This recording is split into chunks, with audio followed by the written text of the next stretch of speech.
Item F2 is a boulevard tree planting standards. Council request for review of the standards. I'm going to turn this over to we had a dinner meeting tonight, so I'm going to turn this over to Mr. Wojak. We had an idea that might finally bring this to a close. Mr. Wojak. Yeah, and this was at the previous meeting, and I don't mean to speak for the whole council, but these were, we tried to craft some agreements based on areas that were pretty widely accepted as things that we should be focusing on.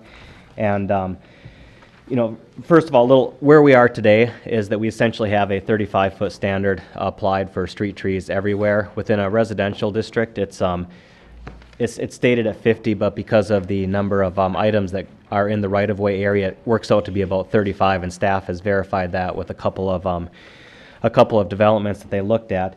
In the other areas that don't have all those obstacles in the right-of-way, it's explicitly spelled out at 35 feet. So the standard citywide has always been 35 feet. And the other thing, too, is there's been a little bit of different understanding from different people, but the way that the ordinance has actually been written is it says one tree for every 35 feet of frontage, which doesn't necessarily actually specify that you have to have a tree 35 feet, 35 feet, 35 feet. So there has been some flexibility in there, but I think one of the greatest things we've heard is a need for more flexibility and probably to spell that out more clearly. So I kind of broke this out into 3 different points to try and make it easier for us to discuss the different aspects. First one is very simple. This is coming to us as a report, so we would accept the report. Nothing too controversial there. The second thing that we talked about is what should the actual spacing standards be? And there are some people interested in more well-defined standards, and some people want to see standards that are probably wider than what the scientific data would recommend. But what we all decided is that some flexibility here is the most important thing to generate. And specifically, if you look in your packet on page 139, Minneapolis has an interesting way of doing it, which is actually very appropriate in that based on the size of tree, it spells out some different spacings. And the recommendations there are 20, 30, and 40, depending on the size of the tree.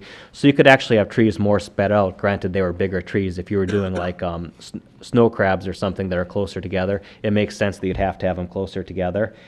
So we were recommending that staff go back and take a look at those Minneapolis guidelines and use them for future reference. And then the third point is specifically talking about the flexibility. You know, we want the city forester in reviewing these plans to have some flexibility. And one thing that I think a lot of us understood to be the case, but we want to explicitly spell out, is things like bunching are some things that we should be able to do, and also the mix of trees. For example, the Quick Trip development on West Circle Drive, for example, where you'd want signage on the 2 key intersections with West Circle Drive, one at 19th and one at 26th. That would be an ideal place to have sight lines specifically available to signage, because that's where the entrance points are. What you'd be able to do with the flexibility being offered here is towards those ends put smaller trees with a little bit more spacing there and concentrate more trees in the middle. So what we're looking to do is have some flexibility of bunching the trees together and different kinds of tree selection, which the current ordinance does allow the city forester to do. But then the other thing that, you know, in return that I was looking for is that we want to make sure that we're not using the bunching in such a way that it's abusive and we're having large stretches with no shade whatsoever, because that's kind of counter to what we tried to accomplish with the street tree ordinance. So what I threw out there, and I don't know the exact number, but you know, 80% of the pedestrian way should be covered at maturity. These basically leave us with standards that are very similar to where they are right now, but explicitly spell out a lot more flexibility.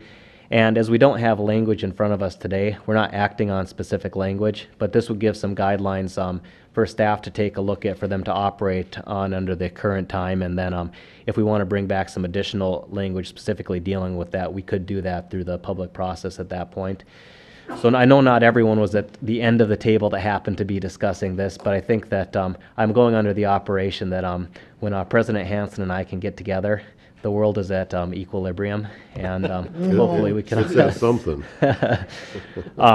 So I think that addresses the concerns from a lot of people who wanted to make sure we still had a strong ordinance that was achieving all the benefits of the street trees that were spelled out in a lot of the scientific data that was presented, but also that we specifically did emphasize the flexibility that some are looking for as well. So I just want to turn it back to President Hansen, because he can elaborate if there's anything I missed.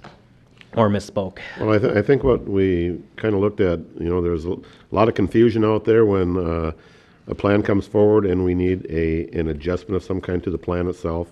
And I think some of the issues that have to go back, probably the planning department gets kind of spendy, I think. Does it not, Mr. Spenby? As far as going through the process when they can sit down with a city forester and accomplish the same thing? Not an irrevocable permit, but a design modification. The design mod is about $129, I think it is. Well, that's 120, that's almost a tree. Or variance would be probably close to $900. Exactly. So Yeah. I think what we're going to do, we're going to look at that Minneapolis ordinance, going to bring that back. We're not making any decisions this evening. We want everybody to get a good read on it. And then we'll have comments from the community once again, because we're going to make sure we get it done right this time. And I think that one of the huge things I think we've heard over the past few months is the flexibility issue, that there basically is none unless you go back to city staff and spend $1,000 and, come back before us again, and then, we make the decision anyway. So I think we're going to put a lot of weight on the shoulders of the city forester. I think he can get it done right. We're always still up here to visit with, but we want to kind of clean this thing up, make it much more inexpensive, but yet good for the entire community. So, Mr. Ruska? Thanks. Well, I don't want to keep us from all joining hands and singing Kumbaya here, but in reading this over, and staff help me. Is there an area here that really addresses what other cities are doing in the commercial zone, the commercial? Most, the examples that I found did not make a distinction between residential or commercial districts. They may have looked at road types or didn't make the distinction at all, other than tree species.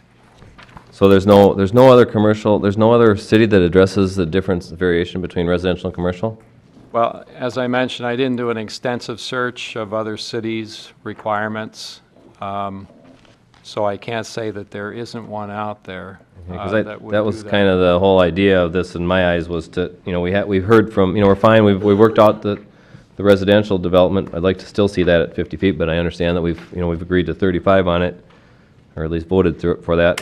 But we heard from some commercial developers who said this was the most restrictive they'd ever seen, and that was why we asked to have some research done on it, and to come back with kind of missing the whole point there, to me is frustrating. We've heard from, I particularly have heard from Quick Trip and Mail representatives that have said that this is very restrictive and costly, and those people are businesses that are, have the resources to deal with these types of expenses and so on. So it makes me wonder about how everybody else would deal with it. So, as much as I'm in support of looking at the flexibility and so on, I guess I'd still like to see, I think we're kind of missing the ball on what we're actually going after on this thing. So with that, like I say, as much as I want to work together here and support everything, I still would like to see us really determine what the standard is and what some acceptable ranges are with the commercial. And if we could just take this and move it from 35 to 50 and say, let's have flexibility with that, then I think we'd be fine. But we're not on the same page with that, so that's where we have the problem. So, And specifically, I'd point out to you, just looking at Minneapolis, they have a more restrictive standard than what we're talking about for commercial here anyway. It's, so it's not the most restrictive standard, and I think what I particularly appreciate staff taking the time to do is reviewing the scientific data and the recommendations to achieve the proper results, and that's where they crafted their recommendations from. And the problem that I and other people have had with the 50-foot standard is it's not based in any science whatsoever. It's an arbitrary standard that does not accomplish the goals, which is... well, we can either, turn our back on our local businesses, or we can try to listen to them and try to come up with something that is more flexible and reasonable. So that's. And, and that's why I say I think our businesses will be successful with nominal or high standards. Well, and I think what we're looking at here is we're just starting a little bit of retooling on this whole thing. There's no decisions made tonight. What we'd like to see is that Minneapolis ordinance looked at by city staff, the planning department, look at what they've got in there. My biggest thing is on there is the ability to change things around. Right now, I think we're much more restrictive than we should be, and I think we need the ability to direct the city forester to work with not only commercial property owners, but residential property owners to make sure that curb appeal is still there.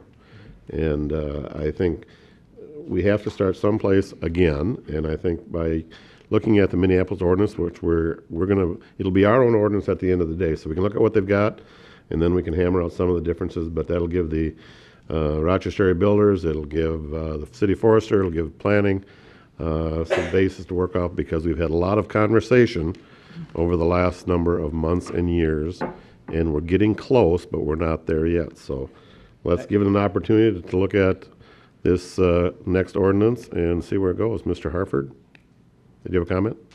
No, Oh, I okay. I can do a more extensive search, Okay. as Mr. Ruska indicated. I just think if we could, you know, Ms. Hartford, I'd appreciate that, because that was kind of the whole reason that they brought forward was the commercial. And that if we can find some type of feedback there, and also, is there a way that we can create a little bit more of an opportunity for the tree plan to be submitted at a later, you know, maybe a little bit deeper into the process, where some of the things in the development are already kind of determined, such as light poles and fire hydrants and things like that. That you know, and maybe moving, given it, that's where we're looking at this flexibility word too. But if that can be considered in that would be, I think, a little more desirable too. Actually, I think just administratively, we can do that now, because it doesn't state in the ordinance at what point it needs to be submitted. I was thinking that the appropriate time would be at when the grading plan is being developed, because then you would start to get a better idea of where a lot of your details on construction, driveway entrances, and so on are being worked out at that time. So for a plating project, it would be between the preliminary and final plat that we would expect to see it come in, which would be the same as a grading plan. Okay, all right, thank you. Mr. Billerback? I'd like to see us go with the Minneapolis plan at this time, at least as a starting point. I think that gives the flexibility of staff. It also gives our businesses an opportunity to take a look at something a little bit different to see what they're feeling. Again, I think every time we look at a commercial development, a business development, it's going to be a little different. And so I think we need that flexibility, and I think the Minneapolis plan has some of that it offers. So I would ask that they would take a look at that as a starting point and work from there. All right. No, I just wanted to add quickly to your point, President Hanson, that I listed out 3 items, and I actually just add a 4th item to keep it consistent, specifically saying that the city forester is authorized to make these changes through his process, and that the full variance process, the expensive one that President Hanson talked about, that's what we're looking to avoid. Right.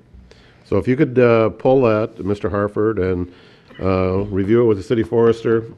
This is not an open hearing. If you could tweak that to what you've heard tonight and what you've heard for the past number of years, and get it out, and committee of the whole on it when it gets prepared? Fair enough? All right. Yes. I just nothing? wanted to make a comment on Tony Lerman's letter on page 157, and that is to allow the tree planting plan to be submitted later in the development process.